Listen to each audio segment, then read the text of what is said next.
নির্বাচনের আগে ব্যাপকভাবে ঘরে ঘরে বাজারে বাজারে গিয়ে ভোট যাওয়ার সুযোগ কি আমার হয় না। প্রত্যেক ইউনিয়নে আমি আসছি, কিছু মিটিং করছি, বাকিগুলো কভার করতে পারিনি।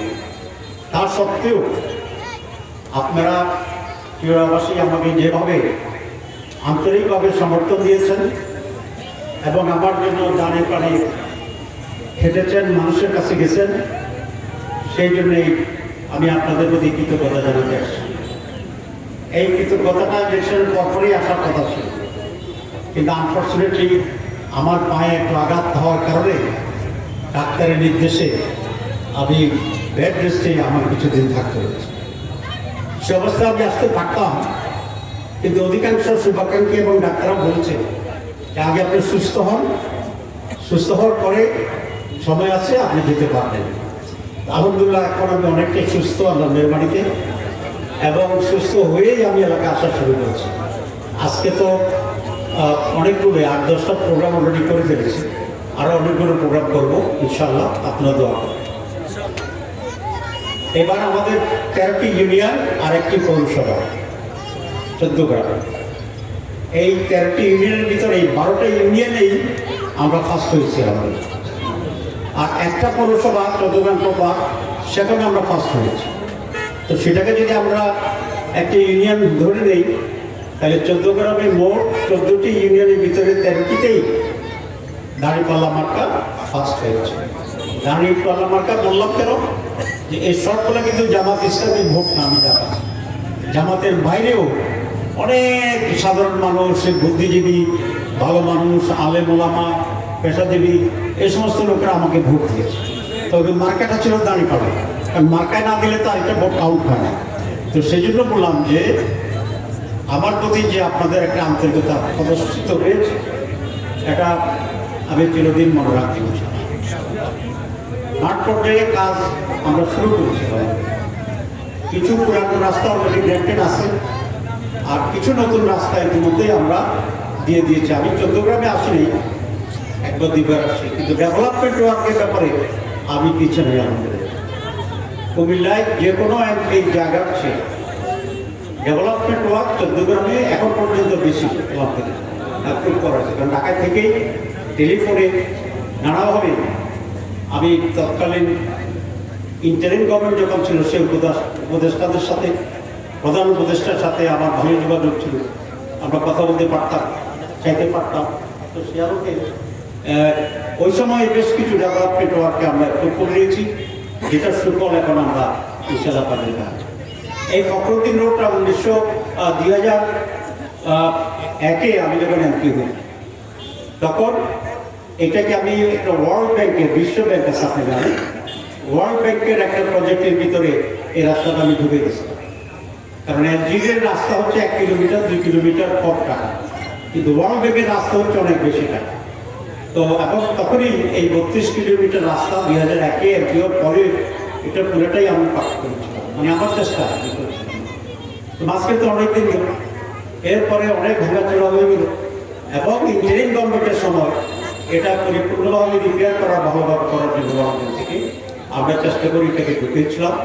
সে ওয়ার্ক হয়েছে, এখন এটা প্রায় কমপ্লিট হয়ে গেছে আলহামদুলিল্লাহ। 1-2 জায়গা, 2-একটা ব্রিজ এখনো চলছে কাজ, ওদের 5টা ব্রিজের কাজ চলছে, 3টা হয়ে গেছে, আর 2টা প্রসেসের ভিতরে আছে। এই রাস্তাটি 32 কিলোমিটার, 14 এক প্রান্ত, আলতরা থেকে কাশীনগর, এই পুরো রাস্তা এখানে গেছে। এটার ব্যাপারে আমি পার্লামেন্টে কথা বলছিলাম। এই ফখরুদ্দিন রোডটা হচ্ছে আমাদের নিরাপত্তার জন্য অত্যন্ত জরুরি, কারণ ভারত থেকে যদি লং রেঞ্জের কামান মারে, তাহলে ঢাকা চট্টগ্রাম যে হাইওয়ে, ওটাই কামানের আওতায় চলে আসে, ওই রোড দিয়ে গাড়ি চালানো সম্ভব হবে না। কিন্তু যদি এই রোডটা চালু থাকে, তাহলে ঢাকা চট্টগ্রামের যে রাস্তা, তার প্যারালাল সম্ভবভাবে এই রাস্তা দিয়ে এখানে আমরা চলতে পারি।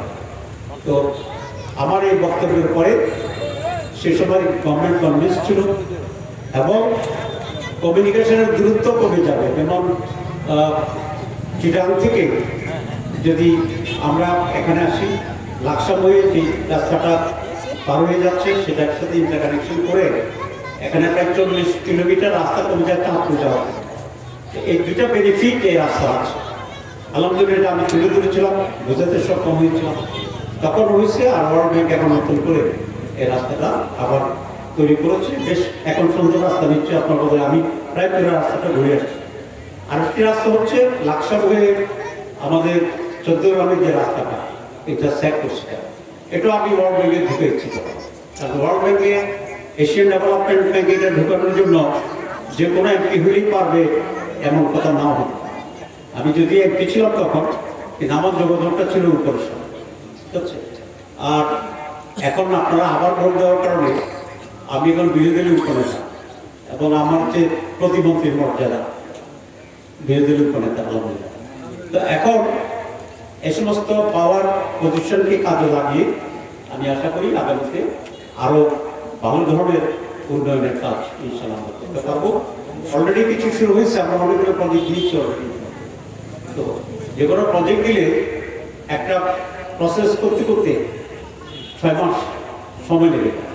তো এই জন্য একটাই বলে আপনাদের শুনেন যে একদিকের মিটিং হয়েছে, প্ল্যানিং কমিশনের মিটিং হয়েছে, এই সমস্ত জায়গা শেষ হয়ে তখন অর্ডার যদি আসে তখন কাজ শুরু। তো 5-6 মাসের ব্যবধানে ইনশাআল্লাহ আমরা দেখব 14 গ্রামে একসাথে অনেকগুলো রাস্তার কাজ ইনশাআল্লাহ শুরু হয়ে যাবে। এটা আমরা অলরেডি দিয়েছি, এটা পাবেন। আর অন্যান্য ডেভেলপমেন্টের ভিতরে বাজারে ড্রেন করা, মসজিদের ডেভেলপমেন্ট, স্কুল কলেজ মাদ্রাসা বিল্ডিং, গ্রামে ছোটো ছোটো রাস্তা পাকাকরণ, এই সমস্ত প্রজেক্ট আছে। আমরা যেটা করছি, আমরা প্রত্যেক ইউনিয়নের কি কি প্রয়োজন জরুরিভাবে ABC এরকম একটা তালিকা আমরা করছি প্রত্যেক ইউনিয়নে, এবং সেই তালিকা অনুসারে অগ্রাধিকার ভিত্তিতে ডেভেলপমেন্টের জন্য আমরা সরকারের সাথে নেগোসিয়েট করব ইনশাআল্লাহ। আরেকটি সামাজিক সমস্যার কথা বলে আমি শেষ করবো, যেহেতু বাংলাদেশে আলোচনা হচ্ছে, সেটা হচ্ছে 14 গ্রামে সারা বাংলাদেশে মাদকের ব্যাপক সর্স। আমরা তো বহুদিন 17 বছর তো আমরা বেরোতে পারি, ঠিক আছে। এই সময়টাতে এক শ্রেণীর যুবকেরা মাদকের ভিতরে আসক্ত হচ্ছে। আমি যেখানে যাচ্ছি এখন এটা একটা করণ কর্ম, আমরা চাইবো 14 গ্রামকে মাদক মুক্ত করার। আপনারা দিয়েছেন?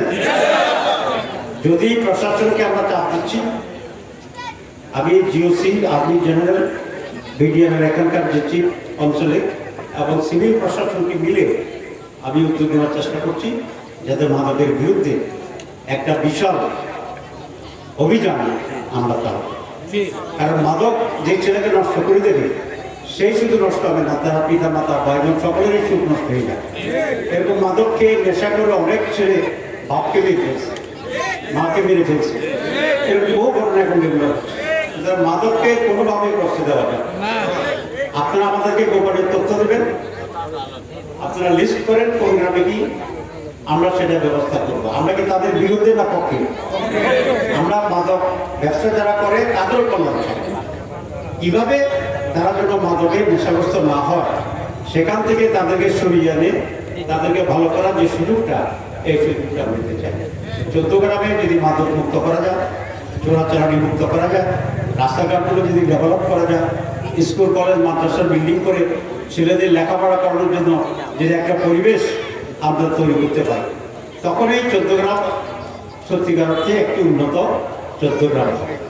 এমনি কয়েকটি পাকা রাস্তা করলেই বাইরে দেখতে মনে হবে অনেক ডেভেলপ, কিন্তু আসলে তো যদি লোকটা ঠিক করতে না পারে, তাহলে তো এই ডেভেলপমেন্টের কোনো কাজ।